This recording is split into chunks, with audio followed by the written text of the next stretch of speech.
श्यामा राज श्यामा कहिए। राज श्यामा कहिए। जेहि विध राते धनी तेहि विध रहिए। जेहि विध राते धनी तेहि विध रहिए। जय श्री सतगुरु महाराज की जय। श्री प्राणनाथ प्यारे की जय। श्री परमात्मने नमः। श्री गुरु चरण कमलेभ्यो नमः। सच्चिदानंद रूपाय विश्वोत्पत्त्यादि हेतवे तापत्रय विनाशाय श्रीकृष्णाय वयं नुमः। मंगल कृष्ण प्रणाम है मंगल धर्म प्रकाश। मंगल सुंदर साथ है मंगल धाम उजास। मंगल सुंदर साथ हैं मंगल धाम उजास। बोलो वृंदावन बिहारी लाल की। गुरुजी मंगलदास महाराज की। समस्त सुंदर साथ की। श्रावण मास के इस पवित्र अवसर पर आप सभी मंगलधाम के इस पावन हॉल में कथा रस का आस्वादन कर रहे हैं। ये महापुराण, ये सुखशास्त्र, परमहंस संहिता, श्रीमद् भागवत, चार नाम है इस ग्रंथ के। एक ही ग्रंथ के चार नाम, सुखशास्त्र, सुखसागर। सुखदेव मुनि महाराज के मुखारबिंद से प्रकटित होने के नाते सुख शास्त्र कहा, सुख सागर भी कहा। ये ज्ञान का सागर, भक्ति का सागर, वैराग्य का सागर, त्याग का सागर, ऐसे इस महासागर में आप गोते लगा रहे हैं। इसी को महापुराण भी कहा गया। पुराणों का भी पुराण, पुराणों का भी सार। पारमहंस संहिता, परमहंसों के लिए रचित संहिता, जो त्यागी हैं, तपस्वी हैं, जिन्होंने संसार के मोह को त्याग दिया, ऐसे परमहंसों के लिए ज्ञान संहिता है ये। श्रीमद् भागवत तो इसका नाम ही है, क्योंकि भगवान के मुखारबिंद से प्रकट होने के नाते भगवतः प्रोक्ता इति भागवत, भगवान ने कहा इसलिए भागवत है। तो ऐसे श्रीमद् भागवत का रसपान आप लोग नित्य निरंतर करते आ रहे हैं। बहुत प्रसन्नता की बात है। ये जीवन की धन्य घड़ी है, जीवन का धन्य अवसर है, सुखद अवसर है।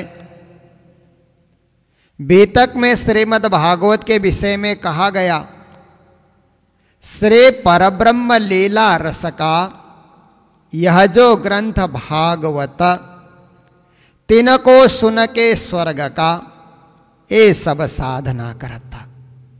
देवचंद्र जी महाराज कहते हैं, ये जो भागवत है ये तो परब्रह्म लीला के रस से परिपूर्ण ग्रंथ है। ऐसे महान परब्रह्म लीला रस से ओतपोत ग्रंथ का श्रवण करके स्वर्ग प्राप्ति की चाह रखना ये कोई सौभाग्य की बात नहीं है। परब्रह्म लीला रस का श्रवण करने के बाद तो परम धाम की प्राप्ति होती है, गौलोक धाम की प्राप्ति होती है, उच्च धाम, उच्च से उच्च धाम की प्राप्ति हो सकती है। स्वर्ग तो आपसे नजदीक है। स्वर्ग जाने के लिए भागवत सुनने की जरूरत नहीं है। थोड़ा दान पुण्य करो, स्वर्ग चले जाओगे। भागवत सुन करके तो उससे भी ऊपर, उससे भी महान लोक, उससे भी दिव्य लोक, जहां कृष्ण की बाल लीलाएं होती है, उसको गौलोक धाम कहा जाता है। जैसे आपने महात्म्य में सुना कि गोकर्ण जी महाराज भागवत सुना करके गोलोक धाम चले गए, धुंधुकारी भागवत सुन करके बैकुंठ चला गया, तो श्रीमद् भागवत के श्रवण से गोलोक धाम की प्राप्ति होती है। पर देवचंद्र जी महाराज कहते हैं और निष्ठा से सुनो, और ध्यान से सुनो, और वैराग्य से सुनो, मात्र गोलोक धाम ही नहीं, आपको तो परम धाम की प्राप्ति होगी, क्योंकि ये तो पार ब्रह्म लीला रस से परिपूर्ण ये ग्रंथ है। इसको सुन करके पूरा पूरा लाभ लेना चाहिए, पूरा पूरा इसका फल प्राप्त करना चाहिए। तो ये सुंदर प्रसंग आपके समक्ष चल रहा है। 9वां स्कंद प्रारंभ हो रहा है। कहते हैं एवं परीक्षिताराज्ञम सदसि ब्रह्मवादी नाम पृष्ठा प्रोवाच भगवान छुक परम धर्मविद। कहते राजा परीक्षित ये ज्ञान के उपदेश को सुन करके और ज्यादा सुनने के लिए इतने उत्सुक बने हुए हैं, न भूख न प्यास न थकान न नींद, सब कुछ उन्होंने त्याग दिया। कहते हैं हे मुनि महाराज, ये परम कीर्ति महापुरुष जो हो गए उनके चरित्र का और चित्रण करते चलें और सुंदर सुंदर उनकी बातें सुनाए कि हमारे पूर्वज कितने महान हो गए, जिन्होंने इतिहास रचा, इस देश को रचा, इस राष्ट्र को रचा, धर्म को रचा, जिन्होंने संस्कृति और सभ्यता के आधारशिला जिन्होंने रखी, वे महापुरुष कितने महान रहे होंगे, उनके विषय में और अधिक सुनने की जिज्ञासा हो रही है।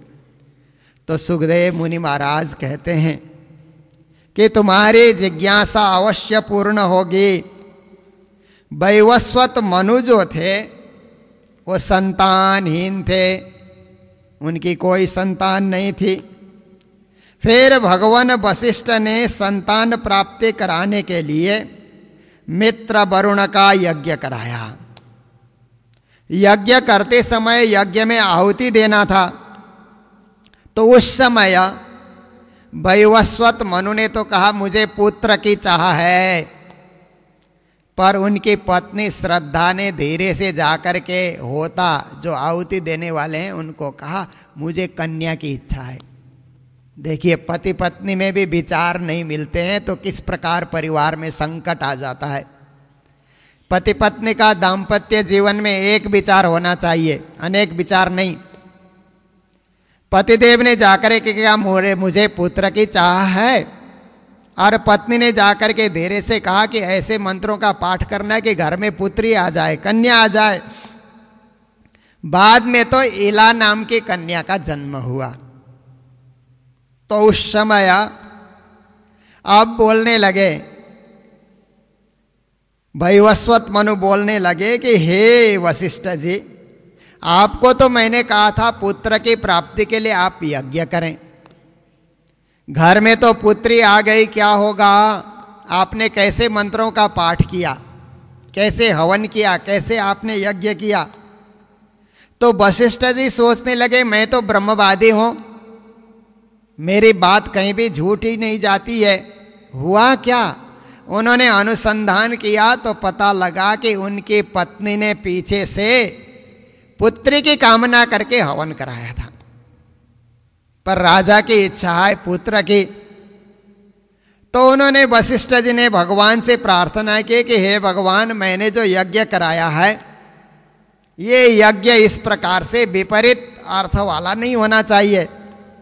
प्रभु हर प्रकार से मेरे अनुष्ठान को सफल कर दीजिए। तो उस समय भगवान ने क्या किया, वशिष्ठ को कहा कि ये जो इला उत्पन्न हुई है मैं इसी को पुरुष बना देता हूं, सुद्युम्न इसका नाम होगा और यह पुत्र बन जाएगा, तुम्हारा हवन यज्ञ सफल हो जाएगा। तो पुत्र के रूप में परिणत हो गए। ये तो परमात्मा की लीला है, कर्तुम अकर्तुम अन्यथा कर्तुम समर्थ इति भगवान। भगवान किसको कहा जाता है? जो नहीं होना है उस कार्य को भी करके दिखा देते हैं, असंभव को भी संभव बना देना, उन्हीं को परमात्मा, उन्हीं को ईश्वर, उन्हीं को भगवान कहा जाता है। साधारण कार्य तो मानव भी कर लेता है, पर इस प्रकार के आश्चर्यजनक कार्य को भी संपादित कर देना उनको भगवान कहा जाता है। तो एक रोज ये सुद्युम्न फिर सिंधु देश के घोड़े पे चढ़ करके वो अपनी सेना को भी साथ में ले करके, कवच इत्यादि धारण करके, हाथ में सुंदर धनुष ले करके, अद्भुत बाण ले करके हरिण के शिकार के लिए दौड़ लगाने लगा। इधर से उधर, उधर से उधर दौड़ लगा रहा है, हरिण भागता जा रहा है और इस तरह से शिकार के लिए पीछे दौड़ रहा है। मेरू पर्वत की तलहटी तक पहुंचा और वहां वो स्थान था, शिव पार्वती का विहार स्थान था, वहां उसने प्रवेश किया। और प्रवेश करते ही उसने देखा कि वो तो अभी पुरुष रूप में नहीं है, फिर स्त्री रूप में परिणत हो गया। उस एरिया में प्रवेश करते ही अपने आप को देखता स्त्री के रूप में, उसका घोड़ा भी घोड़ी के रूप में परिणत हो गया, सेना भी सब स्त्रियों के रूप में परिणत हो गई। बड़ा आश्चर्य हुआ कि क्या कारण है। जैसे ही इस तलहटी में, इस वन में प्रवेश किया, मेरे से लेकर के मेरी सारी सेना सबके सब स्त्री रूप में परिणत हो गए। तो कारण ऐसा था कि वो भगवान शंकर की लीला भूमि थी। तो उस लीला भूमि में भगवान शंकर हैं, देवी पार्वती हैं, वहाँ पर रहते हैं। और उस जगह क्या हुआ कि भगवान शंकर, देवी पार्वती उसमें विश्राम करते हैं। एक रोज बिना बताए ऋषि महर्षि वहाँ पहुँच गए। कहीं भी जाना हो, किसी के स्थान में जाना हो तो पूर्व सूचना देने से अच्छा रहता है। बिना पूर्व सूचना के पहुँच गए। तो देवी पार्वती जी स्नान कर रही थी, कपड़े इधर उधर बिखरे हुए थे। ऐसे समय में ऋषि लोग पहुँचे तो ऋषियों ने कहा इस समय भगवान के पास जाना नहीं चाहिए, क्योंकि यहाँ पर तो देवी पार्वती स्नान इत्यादि कर रही हैं, तो हम यहाँ पर न जाएं, हम नर नारायण भगवान के आश्रम में चले। तो ऋषि लोग उधर चले गए। देवी जी ने ऋषियों को आते हुए और लौटते हुए देखा तो भगवान शंकर जी से प्रार्थना की। तो शंकर जी ने कहा अच्छा ऐसा हुआ तो ठीक है, ये निश्चित एरिया में जो भी प्रवेश करेगा वो तत्काल स्त्री बन जाएगा, और स्त्री बनकर के कोई आए तो तुम्हें शर्म नहीं होगी। ऐसा भगवान शंकर ने कहा था। परिधि उसकी बांधी गई थी। ये सुद्युम्न वहीं प्रवेश कर गया, सेना को लेकर के, घोड़े को लेकर के वहाँ प्रवेश कर गया। तो वो भी स्त्री हो गया, घोड़ा भी घोड़ी के रूप में, और सारी सेना भी स्त्री के रूप में। तो वहाँ से अब क्या करे, शरीर परिवर्तित हो गया। फिर उसके बाद वन में विचरण करते करते क्या होता है कि चंद्र के पुत्र बुध ने देखा, बुध ने सुंदर स्त्री को देखा। तो उस सुंदर स्त्री के साथ बुध ने विवाह किया। विवाह करने के बाद पुरुरवा नाम के पुत्र का भी जन्म हो गया। ऐसा हो रहा है। पर उस समय सुद्युम्न को लगता है कि अब मैं स्त्री रूप में अपने राज्य में चला जाऊंगा तो प्रजालोक मेरी सम्मान या मेरी इज्जत नहीं करेगी, कोई इज्जत नहीं करेगा, इसलिए वहाँ जाना भी बड़ा मुश्किल है। तो ऐसे समय में क्या होता है कि वशिष्ठ जी फिर से आ गए और भगवान शंकर से प्रार्थना करने लगे कि हे महादेव, ये जो राजा है ये स्त्री बन गया, कैसे राज्य का संचालन करेगा, जरा आप कृपा कर दीजिए इसके ऊपर। तो भगवान शंकर ने उस समय ध्यान के द्वारा क्या कहा कि अरे वशिष्ठ जी, आपने प्रार्थना कर ही ली है तो 1 महीना स्त्री के रूप में 1 महीना पुरुष के रूप में राज्य करेगा। लीला देखिए, 1 महीना स्त्री के रूप में 1 महीना पुरुष के रूप में राज्य कर रहा है। तो जनता ने सम्मान नहीं दिया, ऐसे विचित्र रूप देख करके जनता ने आदर नहीं दिया, जनता ने सम्मान नहीं दिया। तो विचार किया सुद्युम्न ने कि इससे अच्छा है कि अब वन में जा करके तपस्या करके अपने जीवन को परमार्थ की ओर लगाना चाहिए। जब वैवस्वत मनु ने देखा कि इस प्रकार से पुत्र के कामना के पर सफल नहीं हुआ, फिर उन्होंने और भगवान से प्रार्थना करके कहा मुझे और संतान चाहिए। तो उनके कृपा से उनकी आराधना 10 और पुत्र प्राप्त किए। उनमें से प्रथम पुत्र का नाम था इक्ष्वाकु। तो वे इक्ष्वाकु जो थे और दूसरे पुत्र का नाम था प्रिसद्र। वे गाय की रक्षा करते थे। वशिष्ठ जी ने गाय की रक्षा करने के लिए उनको नियुक्त किया था। गौशाला में जाकर के रात को भी ड्यूटी करते थे कि गायों को कोई जानवर आकर के नुकसान न पहुंचाए। एक रात्रि को वो वहाँ पर देख रहे थे, हर प्रकार से गायों की रक्षा कर रहे थे। कहीं से एक वहाँ पर बाघ घुस करके आया और आकर के गायों को परेशान करने लगा। तो गायें जोर जोर से चिल्लाने लगी उसको देख करके। जब चिल्लाने लगी तो उसको पता लगा, क्योंकि रात्रि के समय में उस समय बिजली की या और कोई उजाले की व्यवस्था थी नहीं। रात्रि में चला गया और उसने सोचा ये बाघ है, हमारी गायों को नुकसान पहुंचाने के लिए आया है। ऐसा सोच करके उसने बेग से अपने तलवार खींची और उस बाघ के सिर पे तलवार मारी। पर प्रातः काल उठ करके देखा तो बाघ तो कहीं भाग गया था, एक गाय का ही वध हो गया था उससे। गाय के गर्दन पे वो तलवार टकराया, गाय मरी हुई थी। बड़ा दुख हुआ उसको कि ये क्या मेरे से हो गया, मैं तो गायों की रक्षक, गायों की सेवा करने वाला, और मेरे से ही एक गाय का वध हो गया, अपराध हो गया मेरे से। बहुत दुखी हो रहा है उस समय। तो वशिष्ठ जी ने भी उसको श्राप दे दिया कि तुम अब क्षत्रिय नहीं रहे, गौवध की हत्या तेरे ऊपर लगे, इसलिए तुम शूद्र बन जाओ, ऐसा करके श्राप दे दिया। तो उन्होंने सोचा अब ये जीवन को परमात्मा की भक्ति में लगा करके हर प्रकार से प्रायश्चित करके पाप को धो डालना चाहिए। ऐसा विचार करके फिर ध्यान, तपस्या, परमात्मा की अनन्य भक्ति, संसार तो दावा न लगने के समान है, इससे निवृत्त होना चाहिए और प्रभु का ध्यान भजन करना चाहिए।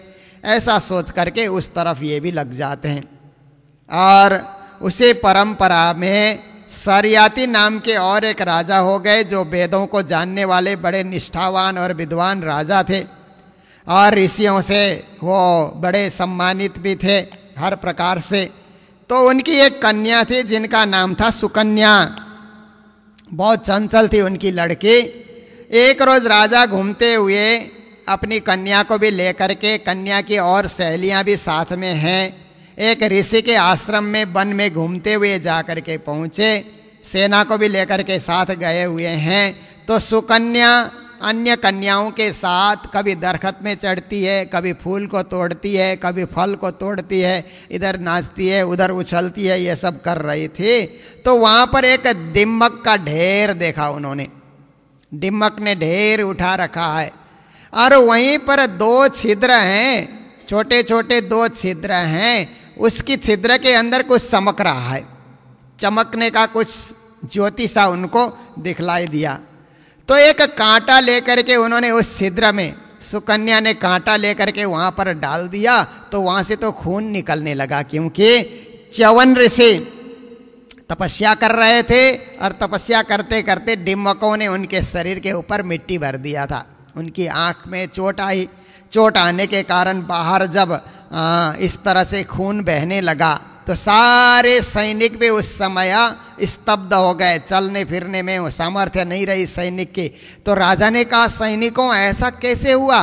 तुम लोगों ने कोई पाप तो नहीं किया यहाँ आकर के, कोई अपराध तो नहीं किया कि तुम लोग स्तब्ध कैसे हो गए?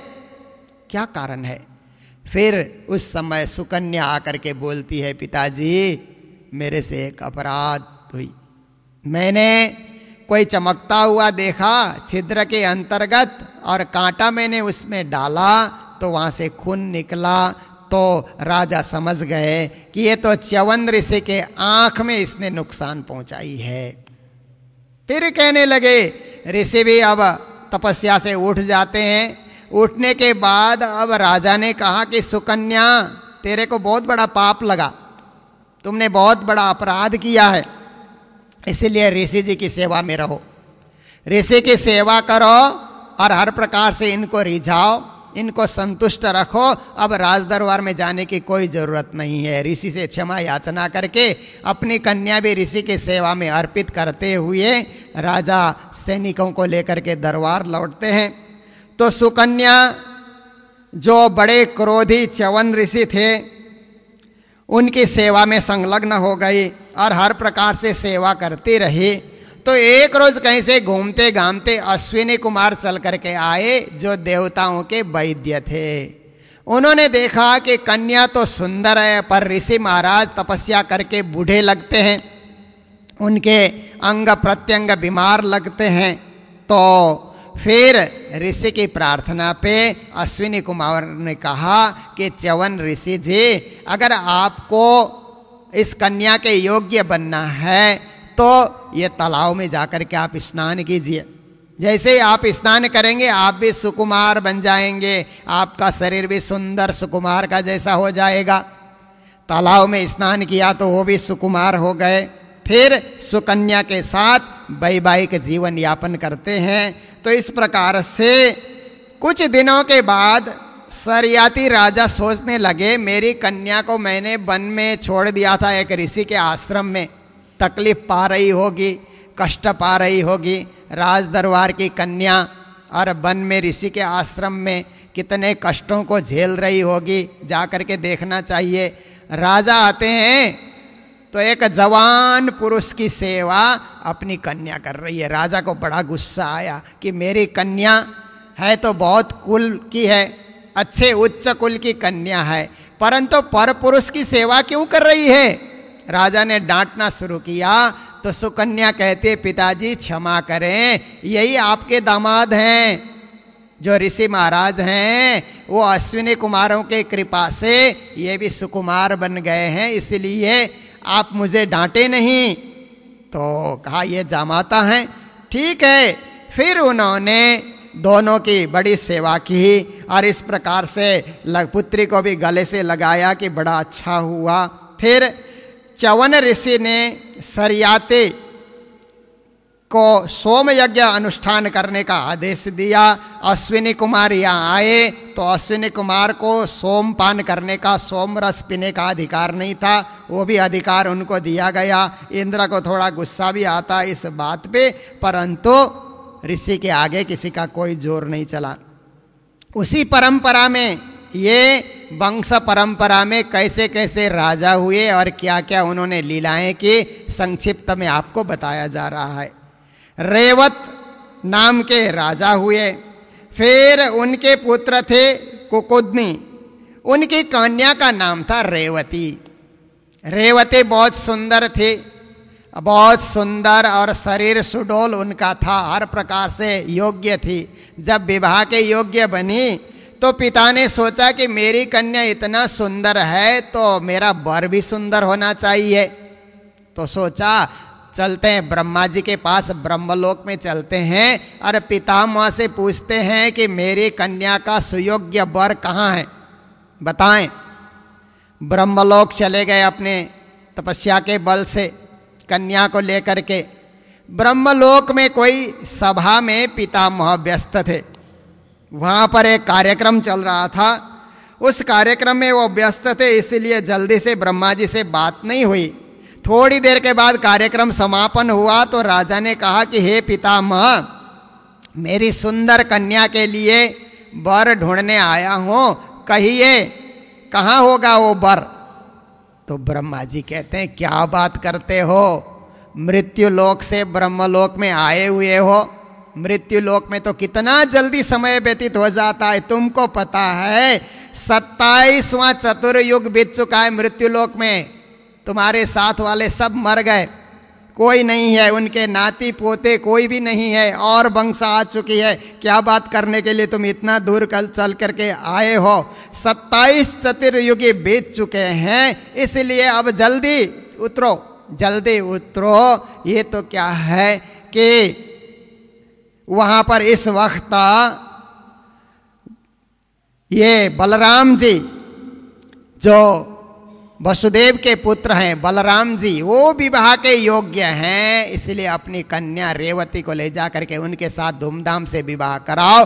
अगर इसमें भी जरा सा तुमने पल भर का विलंब किया तो समय व्यतीत हो जाएगा मृत्यु लोक में। इस तरह से उन्होंने भेजा और रेवती का आकर के बलराम जी के साथ विवाह का कार्य संपन्न हो जाता है। तो इस तरह से मनुपुत्र नाभाग जो मनुपुत्र थे वो अपने ब्रह्मचर्य और विद्या अध्ययन के लिए कहीं गए हुए थे।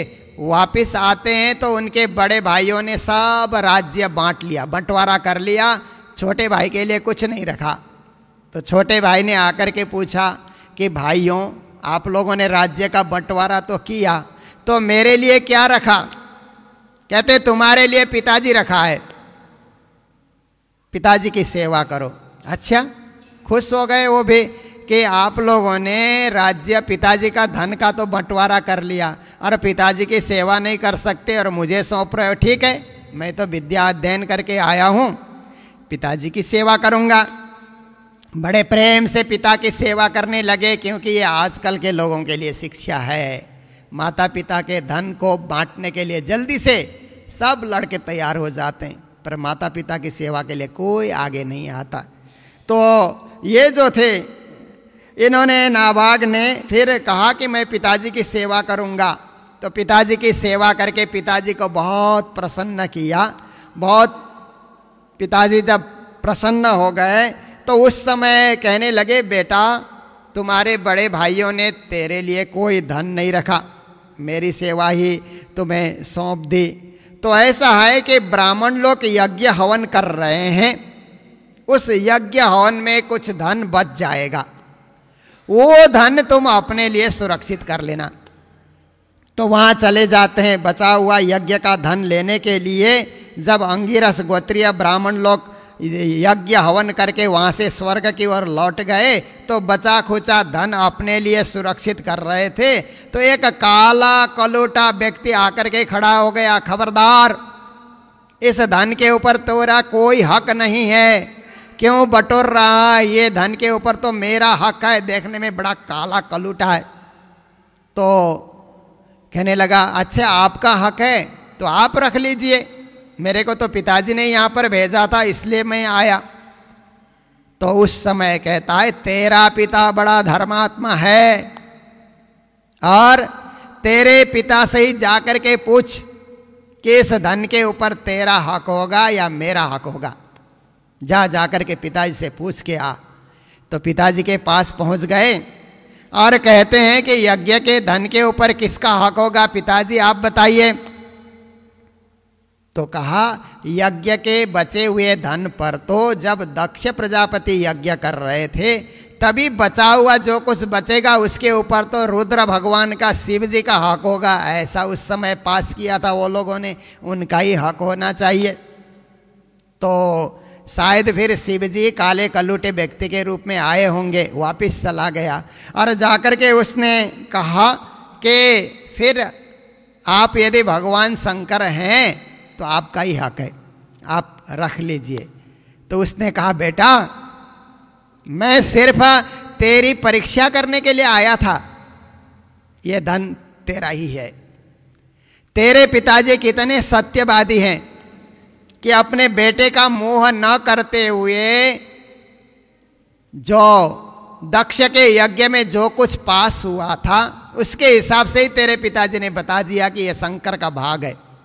और रास्ते में आते हुए तुम भी सत्यवादी रहे कि रास्ते में तुमने विचार को नहीं बदला, जो कुछ पिताजी ने कहा अक्षरशः तुमने मुझे सुना दिया। तुम कितने सत्यवादी हो, तुम्हारे सत्य की परीक्षा में तुम सही निकले, गलत नहीं निकले, तुम सही निकले।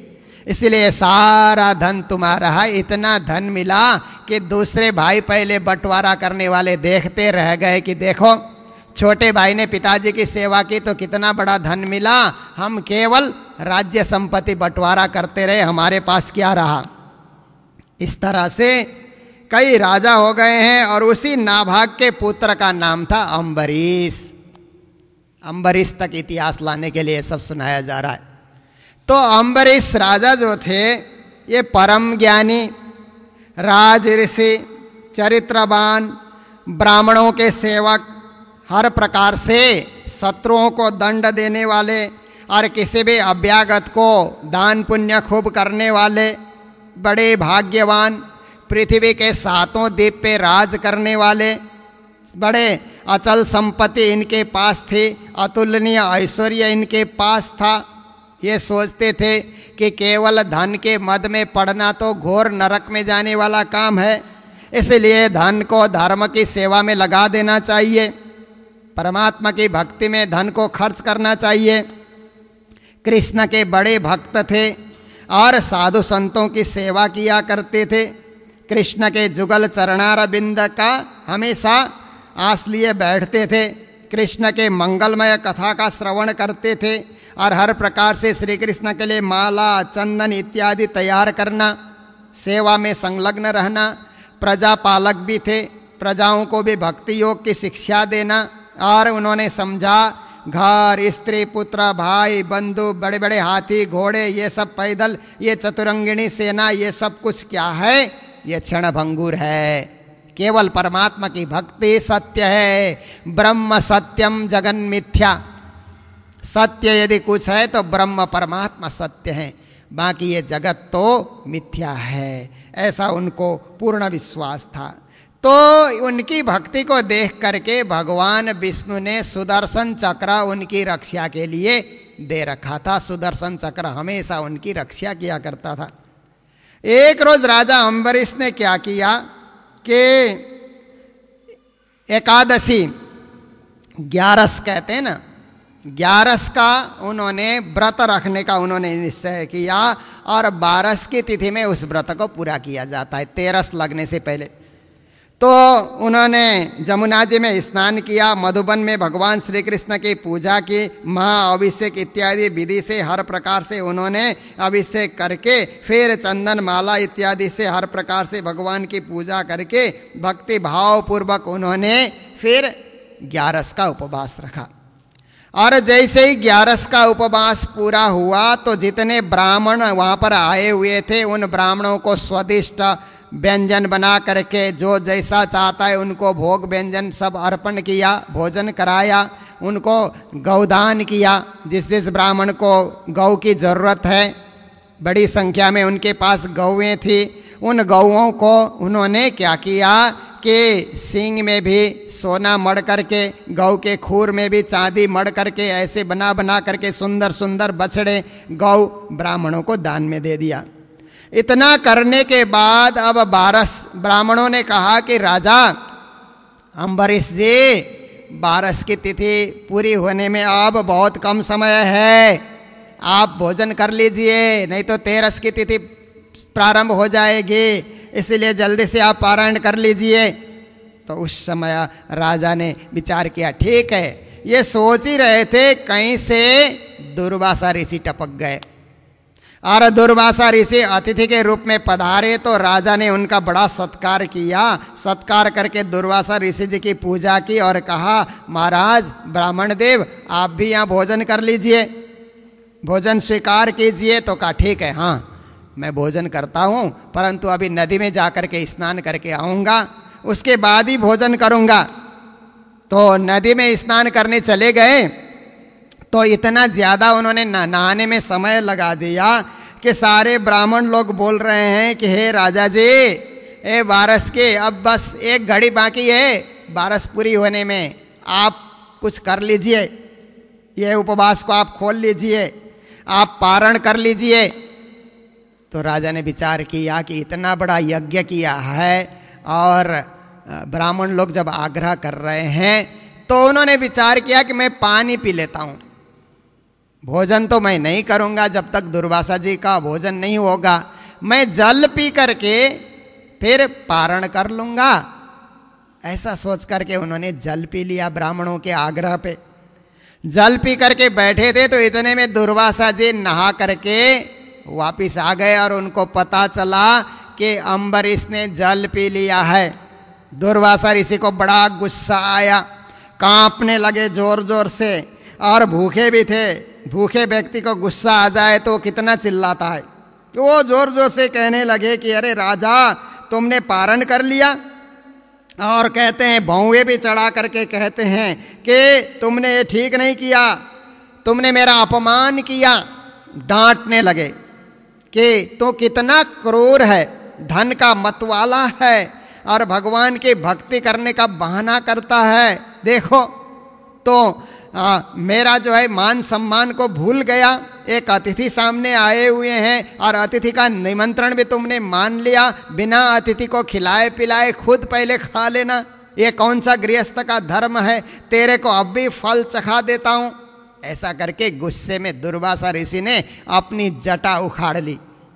जटा उखाड़ करके उन्होंने क्या किया कि जटा उखाड़ करके जोर से जमीन में उन्होंने उसको पटक दिया तो एक कृत्या वहां से उत्पन्न हो गई और कहा कि जाओ जाकर के अम्बरीश को खत्म करो।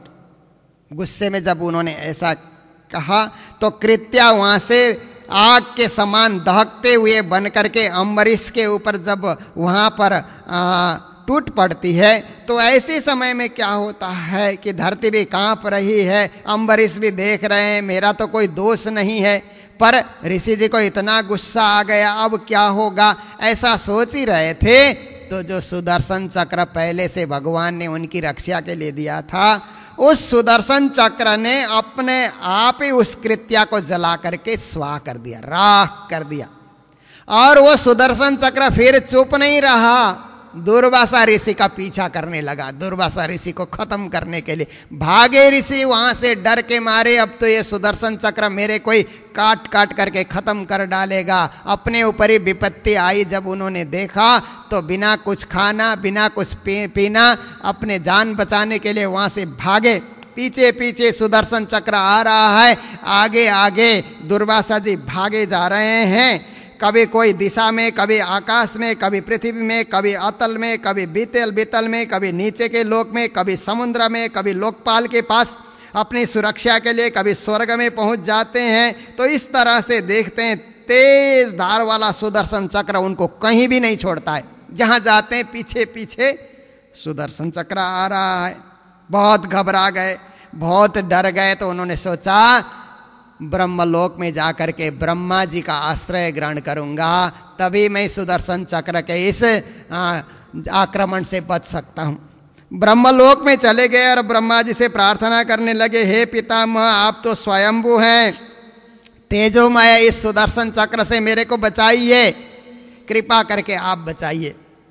तो ब्रह्मा जी ने कहा कि भक्त द्रोही जो होता है, परमात्मा के भक्त से द्रोह करने वाला, विरोध करने वाला को हम नहीं बचा सकते, हम सुदर्शन चक्र को रोक नहीं सकते हैं।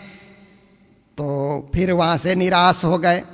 फिर निराश होकर के उन्होंने विचार किया कि भगवान शंकर के पास जाकर के शरण लेते हैं, शायद सुदर्शन चक्र से वहां बच जाएं। शंकर भगवान के पास चले गए, उनसे प्रार्थना करते हैं, हे देवादिदेव महादेव कृपा करके मुझे बचाइए, भयंकर सुदर्शन चक्र से मैं जल रहा हूँ और 1000 दांत वाला यह चक्र मेरे पीछे पड़ा हुआ है, कृपा करके आप बचाइए।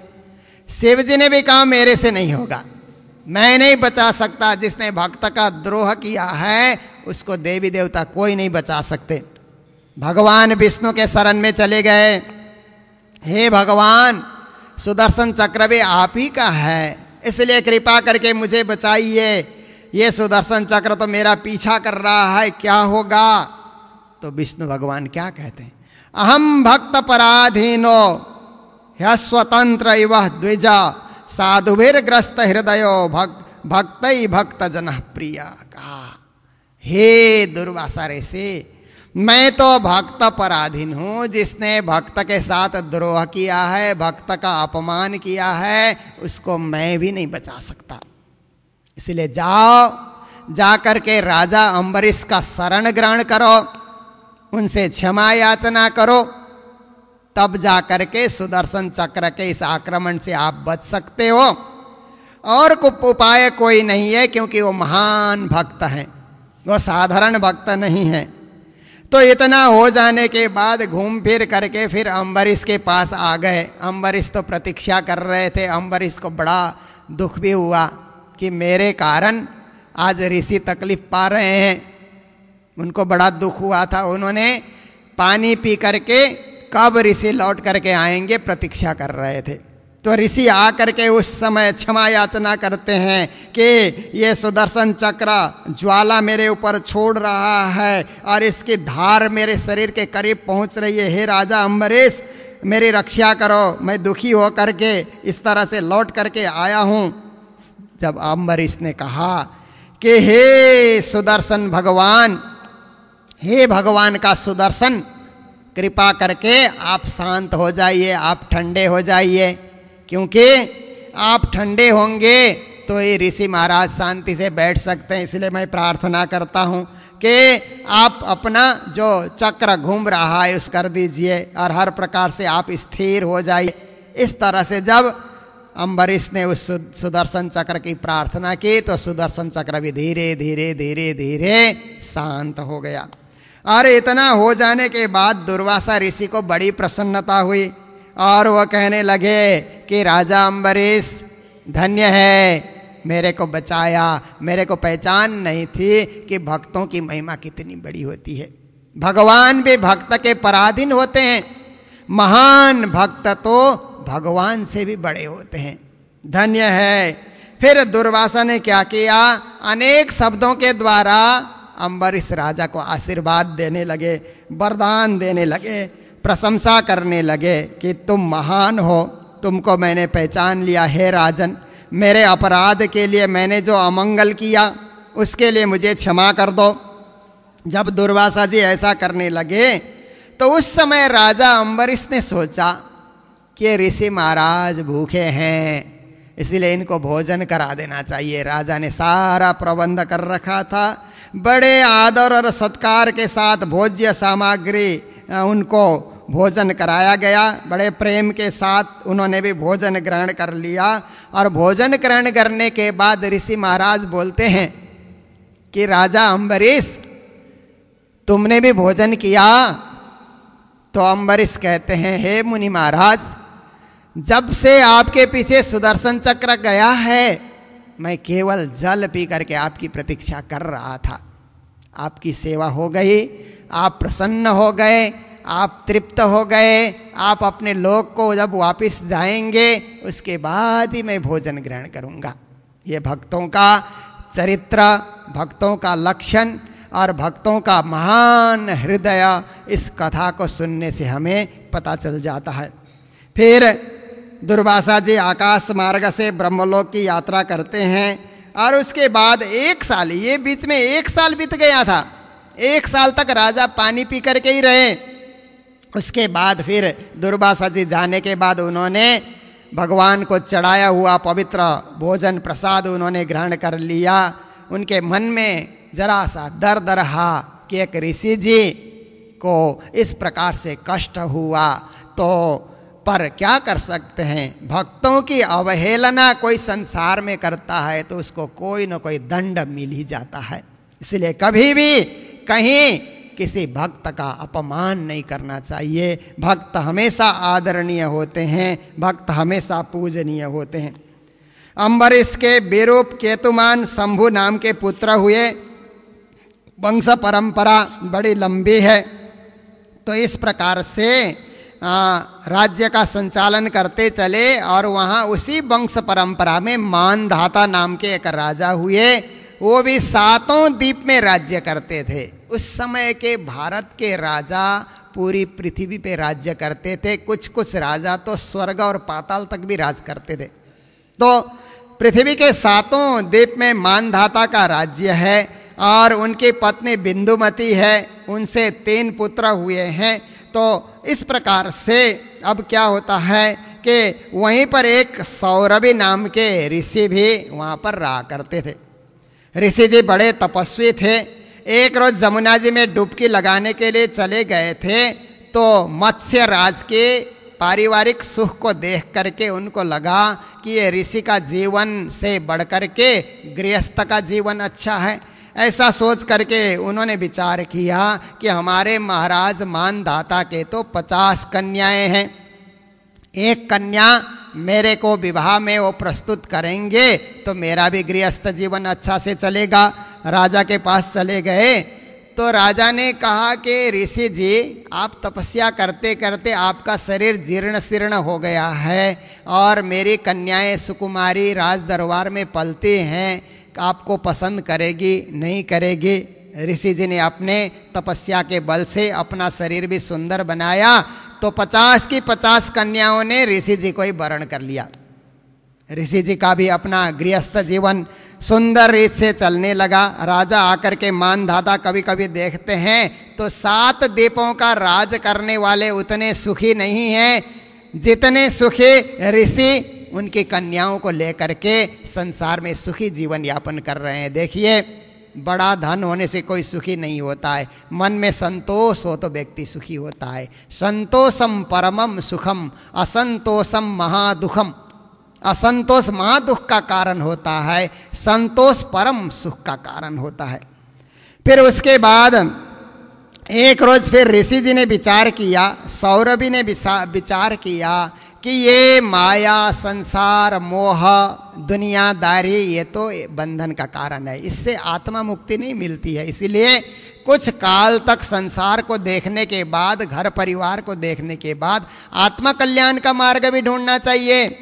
फिर त्याग तपस्या में लगे, आत्मा कल्याण के मार्ग में लगे, और उनके ही परिवार में त्रिशंकु नाम के राजा होते हैं। देखिए, ये 9वां स्कंद जो है राजवंश की परंपरा चली आ रही है।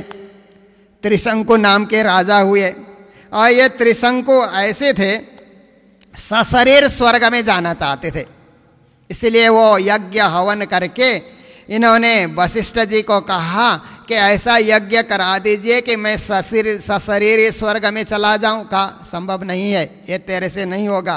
कहा नहीं, मुझे जाना है। फिर गुरुपुत्रों को बुलाया, अलग से गुरुपुत्रों को बुला करके कहा आप लोग ऐसा यज्ञ करिए मेरे नाम से कि मैं सशरीर स्वर्ग चला जाऊं।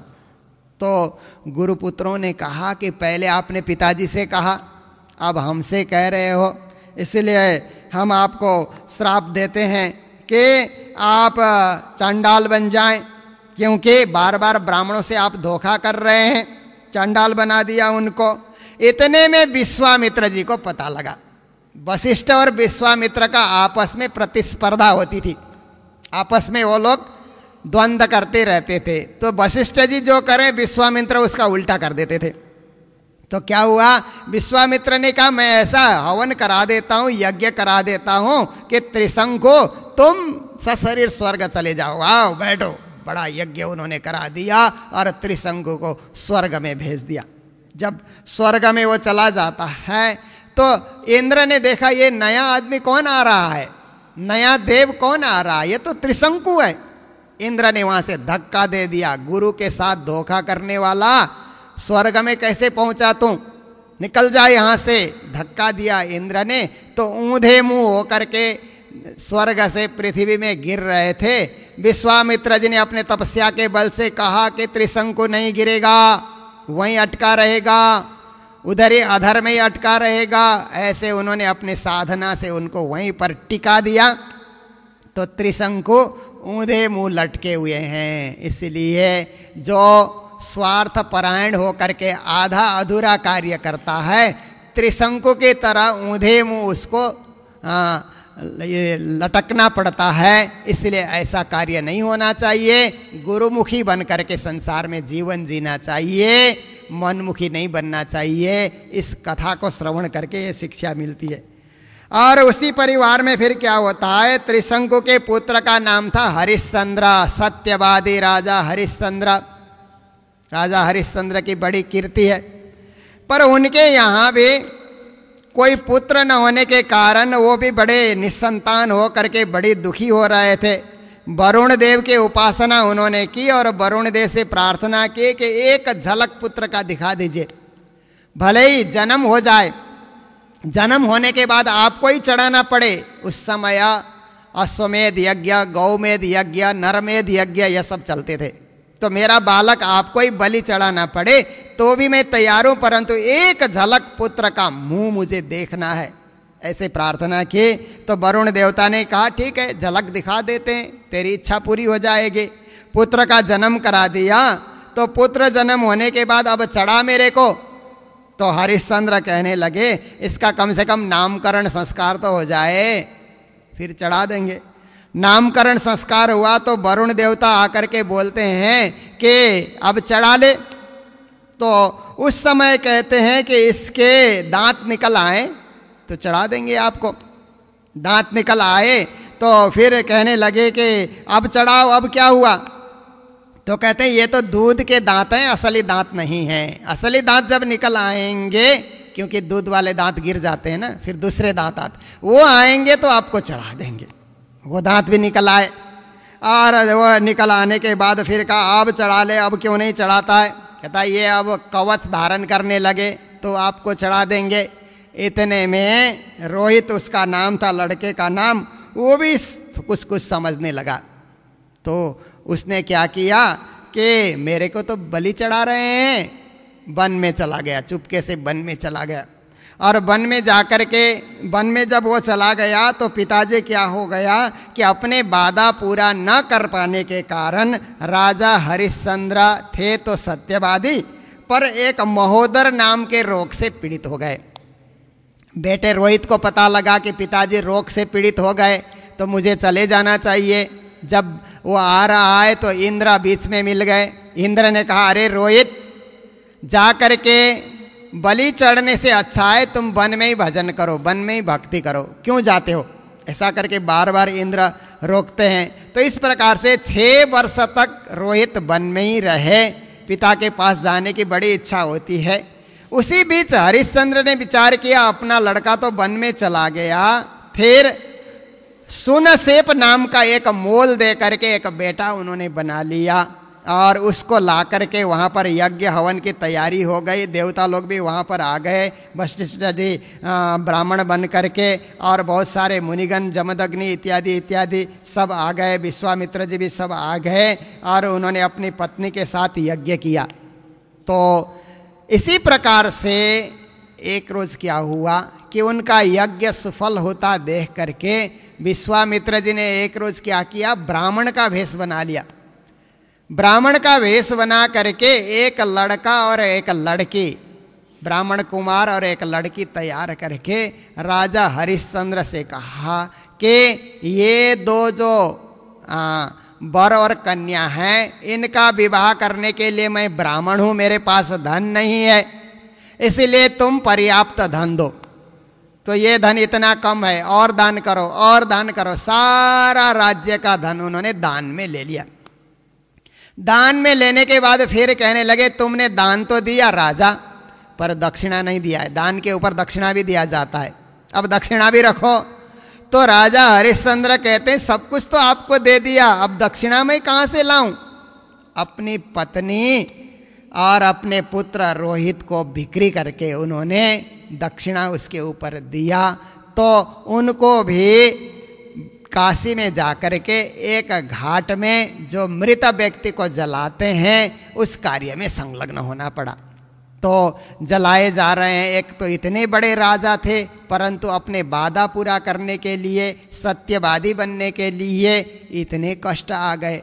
और एक रोज क्या होता है कि उनकी पत्नी काम कर रही थी, एक सांप चल करके आया और बेटे को भी डस लिया, बेटा मर गया।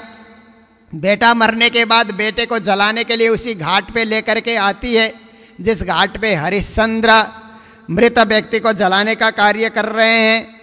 तो वहाँ आकर के जलाने के लिए जो कपड़ा ढक दिया जाता है वो भी उसके पास नहीं, अपने साड़ी का टुकड़ा ही, इतने निर्धन हो गए थे, साड़ी का टुकड़ा उड़ा करके बालक को जलाने की तैयारी हो रही है। तो हरिश्चंद्र ने उस समय बालक का मुंह देख करके पहचान लिया कि ये तो मेरा ही बेटा है और ये मेरी ही पत्नी है जिनको मैंने बिक्री कर दिया था, धिक्कार है। ऐसा सोच करके उसी आग में बालक को भी, पत्नी को भी, खुद भी जलने की तैयारी कर रहे थे। तो उस समय भगवान प्रकट हो जाते हैं। धन्य है राजा हरिश्चंद्र, तेरे सत्य धर्म और सत्य निष्ठा को देख करके मैं प्रसन्न हूं। तेरा लड़का अभी मरेगा नहीं, लड़का भी जीवित रहेगा और तुम भी उसी तरह से पहले की तरह अपना वैभव और राज्य का संचालन करोगे। तो इस प्रकार का इतिहास आता है। उसी वंश परंपरा में राजा सगर हो जाते हैं और राजा सगर ने अश्वमेध यज्ञ करना चाहा तो कहा जाता है उनके 60,000 पुत्र थे। घोड़े को उन्होंने छोड़ दिया और घोड़ा जहाँ जहाँ जाता है वहाँ के राजाओं को जीत करके जब घोड़ा लौट करके आता है फिर बहुत बड़े यज्ञ की जो है योजना होती है। इनका घोड़ा जो छोड़ा गया था राजा सगर का, वो इंद्र ने चुरा करके कपिल मुनि के आश्रम में छुपा दिया।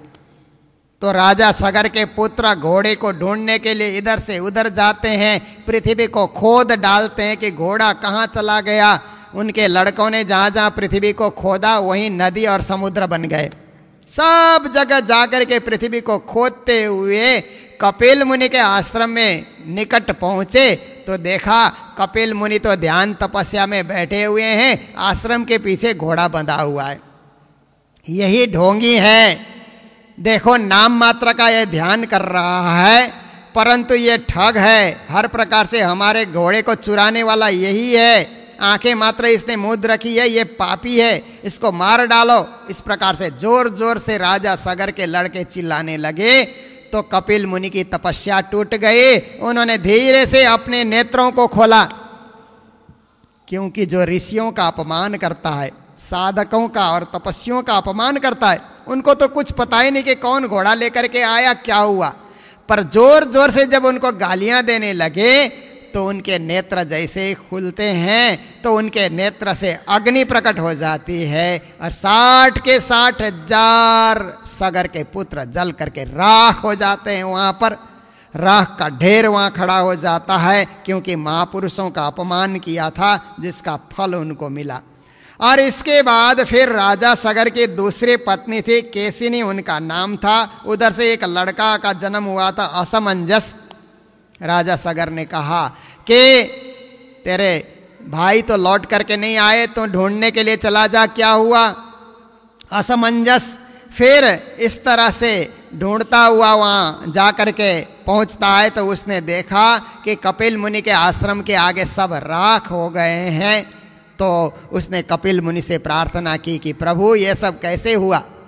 तो कहा कि वो घोड़ा तो इंद्र चुरा करके ले आए थे, पर अब मेरे ऊपर गालियां उन्होंने देना शुरू की और इस प्रकार से वो जल करके भस्म हो गए हैं। अगर उनको तारना है, अपने भाइयों को तारना चाहते हो तो तपस्या करो, गंगा जी को इस धरती पे उतार कर लाना होगा। जब गंगा जी आएंगी तभी ये सारे के सारे पवित्र हो जाएंगे, पाप मुक्त हो जाएंगे। तो ये घोड़ा तुम लेकर के जाओ, अपना यज्ञ पूरा करो, पिताजी की इच्छा पूर्ण करो, उसके बाद गंगा जी को धरती में लाने के लिए तपस्या शुरू कर दो। फिर क्या होता है कि असमंजस ये सारा कार्य संपन्न करके गंगा जी को उतारने के लिए तपस्या करने बैठते हैं। सारी जिंदगी तपस्या करते हैं परंतु गंगा को धरती में लाने में सफल नहीं होते। फिर उनके पुत्र दिलीप, राजा दिलीप फिर तपस्या में लग जाते हैं गंगा को धरती पे लाने के लिए, फिर भी गंगा धरती पे नहीं आती है। फिर उनके पुत्र राजा भगीरथ तपस्या में लग जाते हैं। भगीरथ के तपस्या से ब्रह्मा जी के कमंडल में बैठी हुई गंगा जी प्रसन्न हो जाती हैं। गंगा जी कौन थी आपने सुना, वामन भगवान का अंगूठा ब्रह्मा जी के ब्रह्मलोक में पहुंचा तो ब्रह्मा जी ने अपने कमंडल में पानी था उसको उन्होंने धो लिया था, वही गंगा जी है, ब्रह्मलोक में बैठी है, कमंडल में बैठी है।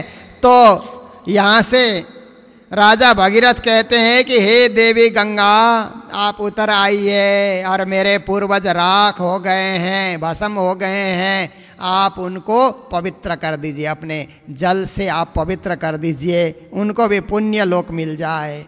तो गंगा जी कहती हैं अरे राजा भगीरथ, मैं पृथ्वी तल में ब्रह्मलोक से आऊंगी ना तो मेरी धार इतनी तेज होगी कि पृथ्वी को छेद करके रसातल में मैं चली जाऊंगी।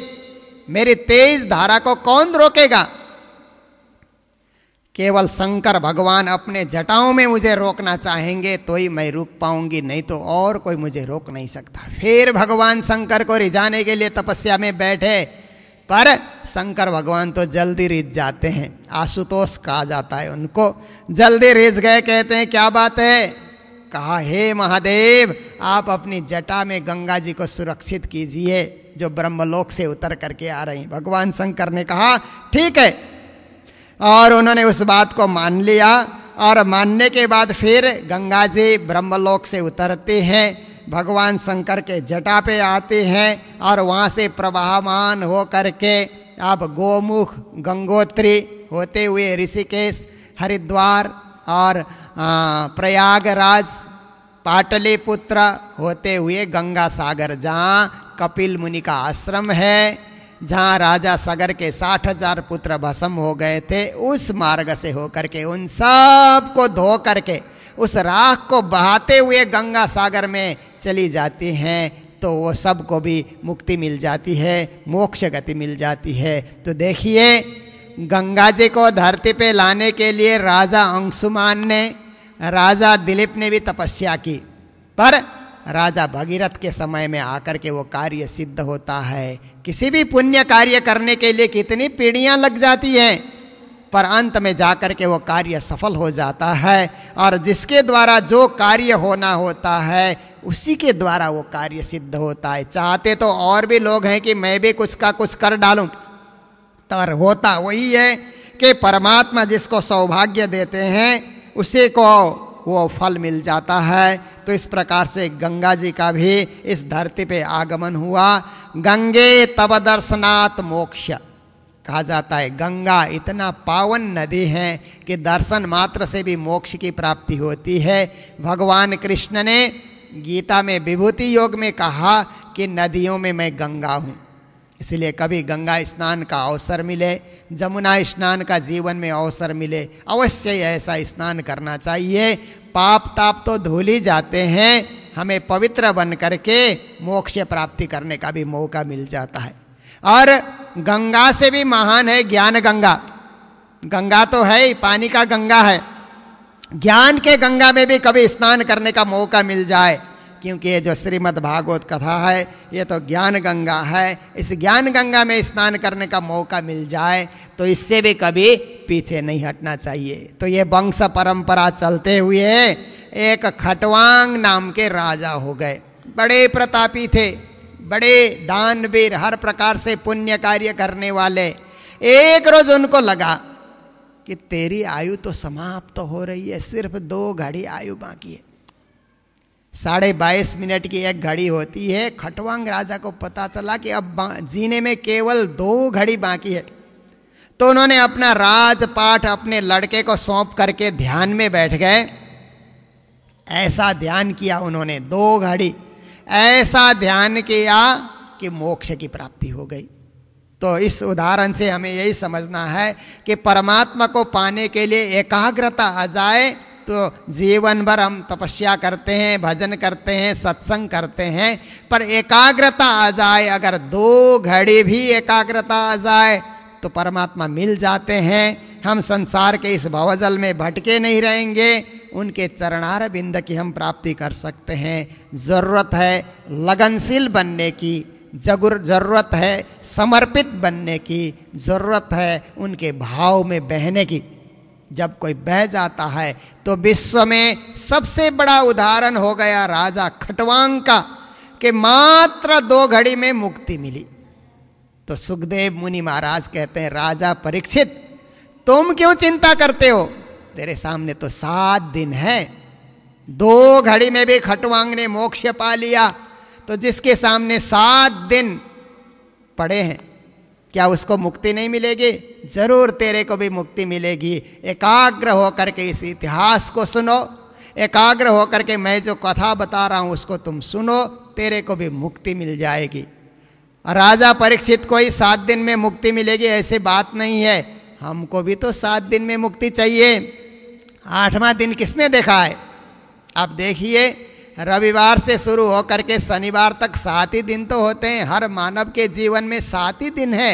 8वां दिन किसी के जीवन में आता नहीं है। इन 7 दिनों में ही एक दिन हमारा अंतिम दिन होगा, इसलिए वो अंतिम दिन आने से पहले ही हम ऐसी भक्ति करें, ऐसा भजन करें, ऐसा परमात्मा के नाम का सुमिरन करें कि हमको भी मोक्ष पद की प्राप्ति हो जाए, हमारी आत्मा भटके नहीं, हम परमात्मा के शरणागत हो करके उनके उस दिव्य धाम को प्राप्ति कर सकें, मोक्ष धाम को प्राप्ति कर सकें। यही आज की कथा का सार है। कल भगवान राम के जीवन चरित्र हम सुनाएंगे, क्योंकि खटवांग राजा खटवांग जो है उनके वंश परंपरा में प्रभु राम का जन्म होता है, इसलिए प्रभु राम तक पहुंचाने के लिए ये वंश परंपरा की छोटी छोटी कथाएं आपके समक्ष रखी गई कि उनके पूर्वज कितने प्रतापी रहे होंगे, सूर्यवंशी राजा कितने प्रतापी रहे होंगे। इस संदर्भ में कुछ प्रकाश डाला गया। प्रभु राम का जीवन चरित्र कितना महान था, वो मर्यादा पुरुषोत्तम थे, इस संसार को क्या दे करके चले गए, ये चरित्र हम लोग सुनेंगे। तो आज इन्हीं शब्दों के साथ जय जयकार करते हुए कथा प्रसंग को विश्राम दे रहे हैं। बोलो सतगुरु महाराज की, प्राणनाथ प्यारे की, कृष्ण कन्हैया लाल की, कृष्ण प्रणामी धर्म की, श्रीमद् भागवत महापुराण की, सर्व सुंदर साथ की। भज गोविंद।